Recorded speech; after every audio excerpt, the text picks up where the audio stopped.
You should loosen your belt. Essa é a nova sugestão aqui da pessoa. E uma sugestão, mais uma vez, irônica. A pessoa tá zoando mesmo, tirando onda, porque a outra comeu tudo que estava sobre a mesa, ela ficou pasma, assim, não consegue compreender como que isso foi possível. E agora ela diz assim, pô, se eu fosse você, eu dava uma aliviada aí no cinto, ok? You should loosen your belt. Você deve dar aí uma aliviada no seu cinto. Sabe o cinto que está prendendo a calça? Isso aí. You should loosen your belt. Mais uma vez, os dois Os pronunciados como U. Lembra de look, ó, de olhar, loosen, e agora há pouco a gente viu, né? Outra palavra também com dois Os, mesma pronúncia, mesmo padrão. Loosen. Loosen é igual book. The book is on the table. Tá? Então, you should loosen your belt. Você deveria o quê? Soltar aí o seu cinto. Mas ela falou isso, essa pessoa disse isso de uma forma mais irônica mesmo, querendo tirar onda com a outra pessoa, tá? Vamos lá, vamos tentar essa? Listen and repeat, please. You should loosen your belt.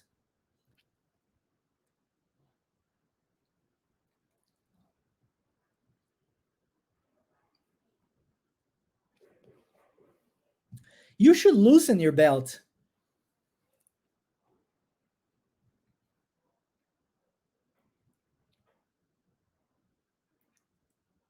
You should loosen your belt.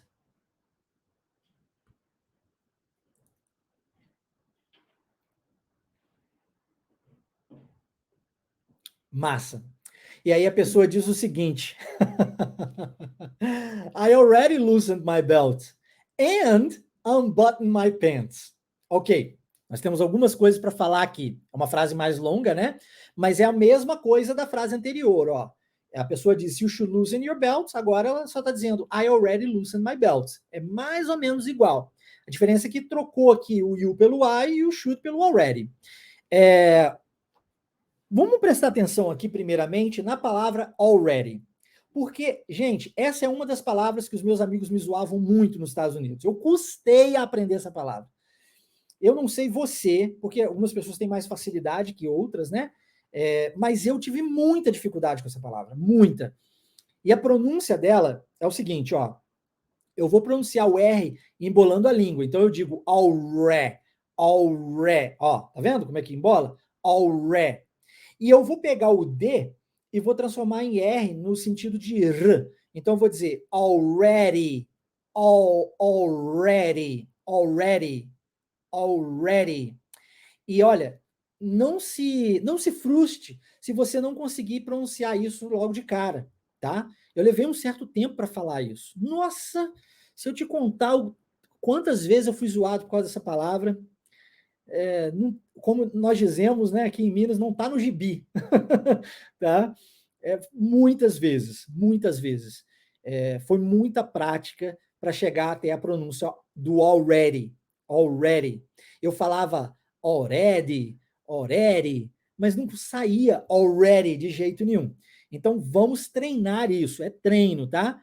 Already, I already. E eu coloquei essa palavra aqui especificamente para isso, para ajudar você nessa pronúncia, porque eu sei que é difícil e precisa de treino. Então, I already loosened my belt. And, agora, segundo ponto que eu quero chamar a sua atenção para, unbutton. Nós temos, é comum em inglês omitirmos o som do T, tá? É comum isso. Por exemplo, na palavra belt, ao invés de eu falar belt, eu falar belt, engolir o T, belt. É comum isso. Mas isso é errado. Gramaticalmente falando, está errado, tá? Então, é importante que você entenda isso. Por exemplo, vamos pegar a palavra important.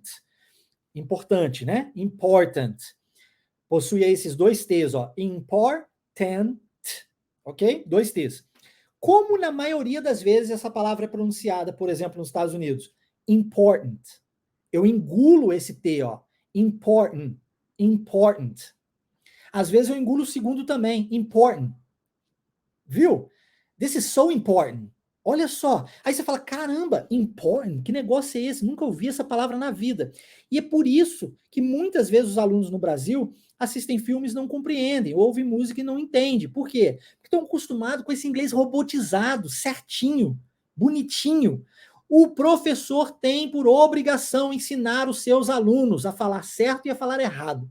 Como é que é, Marcelo? O professor vai me ensinar a falar errado? Sim. Por quê? Porque isso é inglês do dia a dia, gente. E você precisa estar preparado para a vida. Eu vou repetir uma coisa que eu digo com muita frequência. Nos Estados Unidos não se estuda gramática nas aulas de inglês. Se você não sabia, fique sabendo, tá? Eu sei que aqui no Brasil, nas aulas de português, nós estudamos muita gramática, né? Não sei se você sabe o que é um verbo transitivo direto ou uma voz passiva nos dias de hoje, mas eu tenho certeza que você estudou isso na escola quando você era criança. Absoluta. Nos Estados Unidos não se estuda isso. Eu aprendi gramática do inglês quando eu cheguei no Brasil e me tornei professor de inglês. Para me tornar professor de inglês, eu fui obrigado a aprender gramática. Mas eu já falava fluente perfeitamente. E todos os nativos nos Estados Unidos falam fluente perfeitamente. Quer dizer, perfeitamente entre aspas, né? Porque a gente comete erro em português até o dia de hoje, em inglês acontece a mesma coisa, tá? Mas sem saber nada de gramática. Se você perguntar para um americano, por exemplo, o que é um passive voice, que é a voz passiva, dificilmente, se ele não for professor de inglês, ele não vai saber te explicar isso, tá? Agora, aqui no Brasil acontece a mesma coisa, né? Acabei de perguntar, você lembra o que é um verbo transitivo direto? Se você não é professor de português, dificilmente você vai saber. E olha que você estudou. Imagina alguém lá nos Estados Unidos que nunca estudou isso na vida, porque a gramática não é ensinada nas aulas de inglês. Tá. Então, o que se estuda na aula de inglês? Se estuda inglês para a vida. Você vai aprender a falar com um amigo, e com um amigo o inglês é informal, é coloquial. Você vai aprender a falar com o diretor de uma empresa, é um outro nível de inglês. Você vai aprender a falar com o presidente da República, é outro nível de inglês. E eu, como professor, tenho por responsabilidade ensinar isso para você. Você precisa. O que eu fiz, basicamente, foi trazer essa ideia do inglês que é ensinado em países de língua nativa para o Brasil, ao invés de seguir esses métodos tradicionais que todo mundo segue por aí.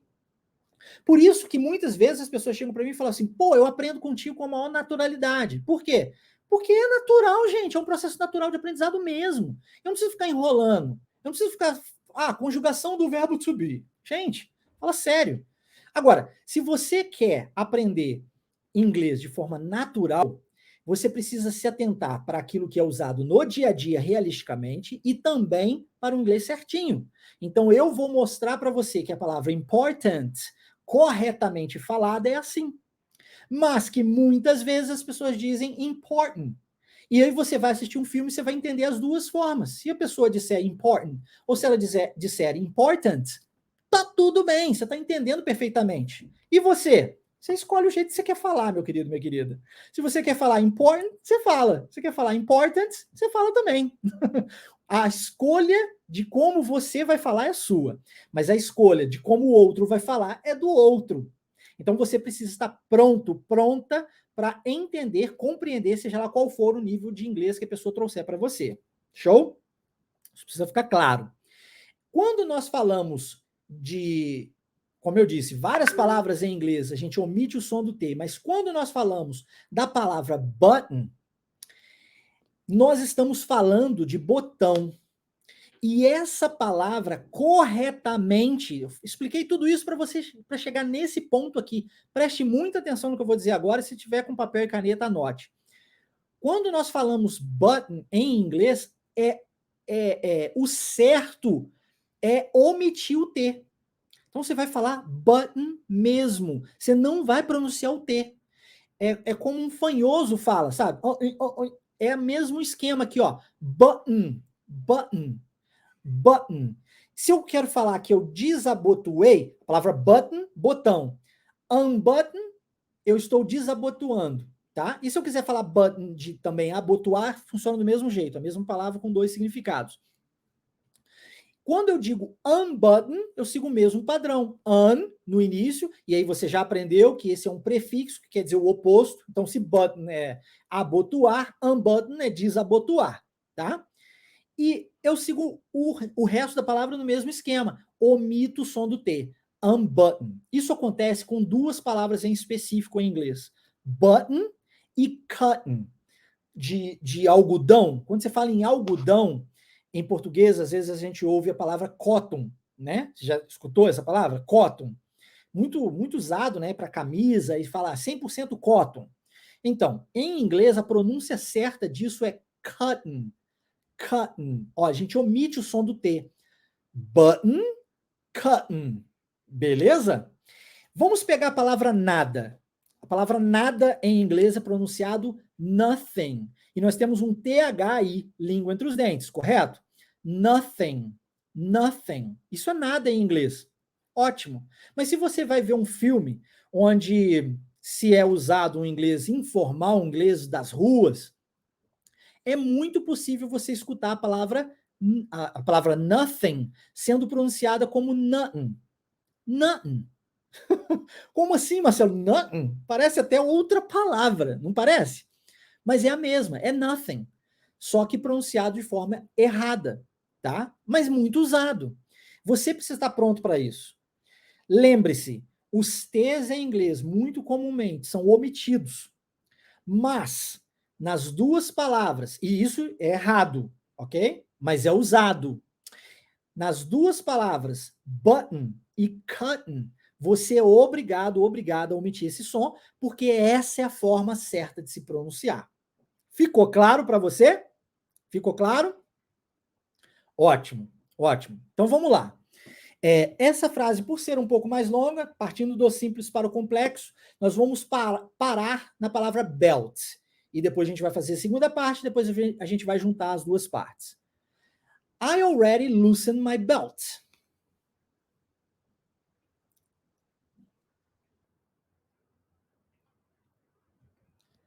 I already loosened my belt.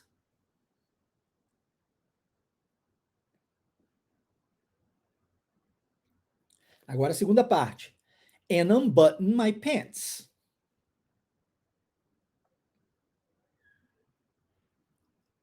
And unbutton my pants. Good. Agora vamos juntar. I already loosened my belt and unbuttoned my pants.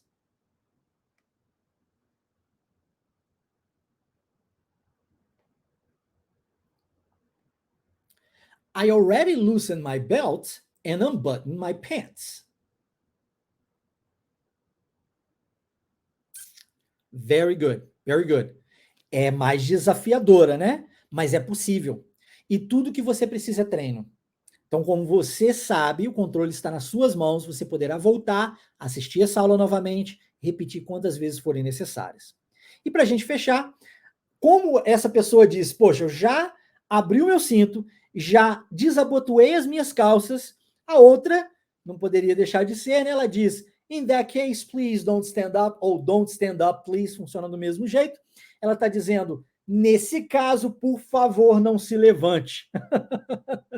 Né? Ironicamente, ela, em outras palavras, está dizendo, não quero ver a sua calça desabotoada, né? Não quero ver você pelado, beleza? Então, in that case, don't stand up, please. Beleza? Vamos lá? Let's repeat. Então, vamos lá. In that case, don't stand up, please.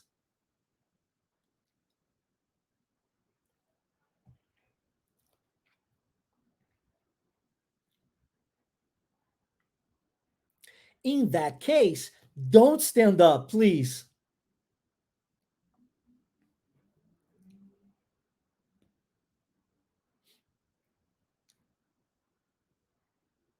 In that case, don't stand up, please.